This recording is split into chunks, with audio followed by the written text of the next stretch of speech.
Tanto Los Anillos de Poder como La Casa del Dragón son adaptaciones de grandes sagas literarias, así que creo que en esta comparación entre ambas es muy pertinente hacerse esta pregunta: ¿cuál de las dos es una mejor adaptación literaria?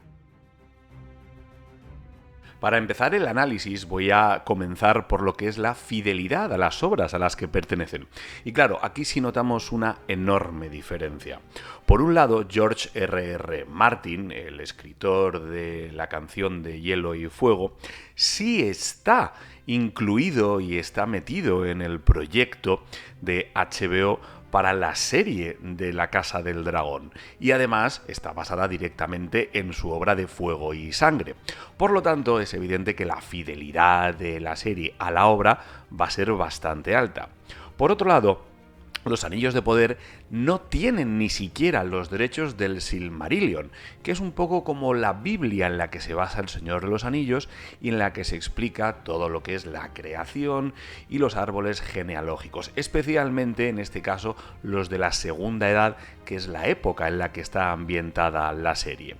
Además, hay personajes que sí aparecen en lo que son la trilogía del Señor de los Anillos y en las películas de Peter Jackson, como son Galadriel y Elrond, que sí aparecen y sin embargo a veces guardan poca relación, mientras que por la parte de la Casa del Dragón no hay ni un solo personaje que aparezca en la serie de Juego de Tronos, y aún así yo creo que el tono sí es más similar.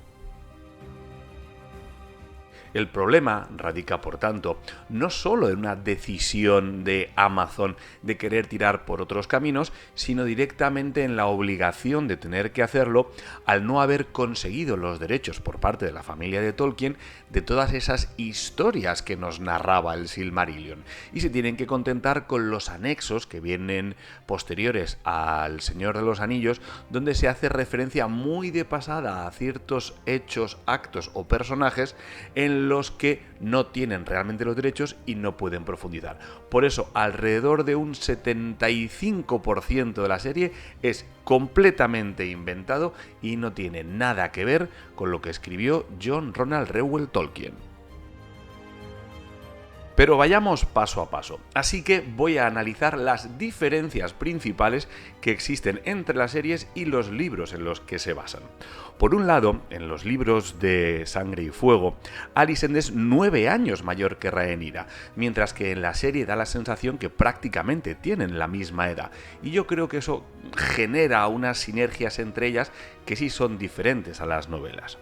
Por otro lado, tenemos la muerte de la reina Aemma, que aquí vemos cómo fallece durante el embarazo, cuando toma la decisión Viserys de que se le haga una cesárea, sabiendo que probablemente eso cause la muerte de su esposa, cosa que no sucede así tal cual en los libros. Y por otro lado, una diferencia creo que muy sustancial es también la muerte de Rhea Royce, la esposa de Daemon, que muere en un accidente de caza en las novelas, mientras aquí vemos claramente cómo es su marido quien, para querer influir en otras familias y conseguir más territorios y más poder, quien acaba con su vida. Y luego, por último, tenemos, por ejemplo, que Joffrey Lonmouth muere, sí, a manos de la misma persona, pero en un torneo, no ahí en la sala del trono, como sí sucede en la serie.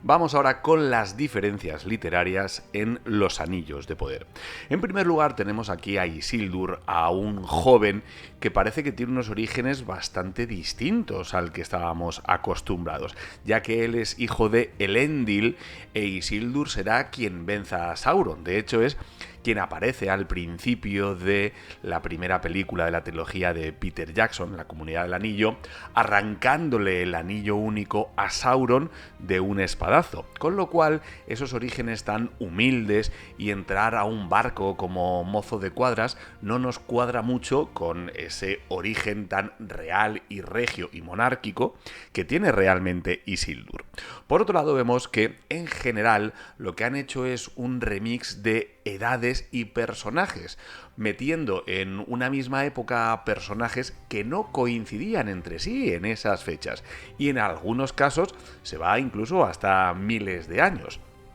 Pongo, por ejemplo, el ejemplo de los pelosos. De los pelosos, que sería como una especie de subraza de los hobbits, lo que nos dice Tolkien es que aparecerían ya en la tercera edad, para nada en la segunda, así que se está adelantando unos 3 o 4.000 años con estas criaturas.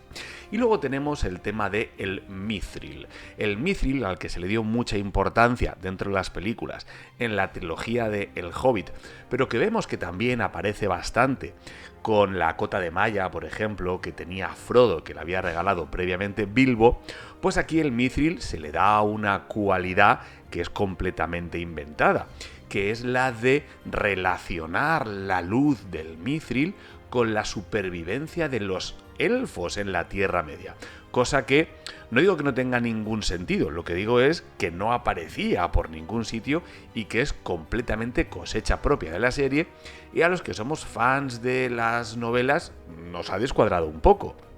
Y por último, hay algunas relaciones de amistad que no cuadran demasiado. Por ejemplo, ese tono que se da entre Elrond y Galadriel, donde incluso parece que Elrond es mayor o más sabio, no es así. De hecho, Galadriel es tía de Elrond. Y Galadriel es un personaje tremendamente sabio, pero por su sabiduría, por su conocimiento, por su inteligencia, no por sus dotes de combate, que quizá es lo que más ha llamado la atención. Al igual que esa relación de amistad de Durin y Elrond entre un elfo y un enano, que yo creo que en la serie queda bien, pero hay que decir que eso no era así en los orígenes del Señor de los Anillos y que estos dos personajes nunca tuvieron esa relación. Y por último, quiero centrarme en lo que es la esencia de cada una de las sagas. Y aquí no solo hago referencia a los libros, sino también a la serie, en este caso, de Juego de Tronos y las películas de Peter Jackson, sobre todo la del Señor de los Anillos, porque sabemos que El Hobbit fue bastante más floja. Pues bien, lo que quiero decir es que los personajes de la Casa del Dragón a mí sí me recuerdan bastante, sí, para mí mantienen mucho de esa esencia de esos personajes traidores, esquivos, con conspiraciones. Creo que algunos todavía no han logrado empatizar tanto como lo hicieron pues esa Tyrion, ese Cersei, ese Jon Snow o esa Daenerys. Pero creo que poco a poco van construyendo esos personajes. Sin embargo, yo en El Señor de los Anillos, es decir, en este caso, en la serie de Los Anillos de Poder, aunque hay personajes que coinciden por su alta edad, como es el caso de los elfos, yo no acabo de ver la esencia así de Tolkien, que yo creo que Peter Jackson sí reflejó a la perfección, con los pequeños cambios y matices que tuvo, como lo de quitar a Tom Bombadil entre muchos otros, pero creo que sí siempre mantuvo esa esencia de la obra de Tolkien. Y creo que no, que Los Anillos de Poder hasta ahora no ha sabido captar y dar esa épica y esa empatía y que te preocupen y te alegren los personajes y te entristezcan sus muertes como hasta ahora sí supo dar esa trilogía de las películas. Mientras que en general diría que de nuevo La Casa del Dragón gana en este apartado y creo que es una adaptación literaria no solo más fiel, sino con menos cambios y sobre todo más tirando a lo que es la esencia de la propia obra.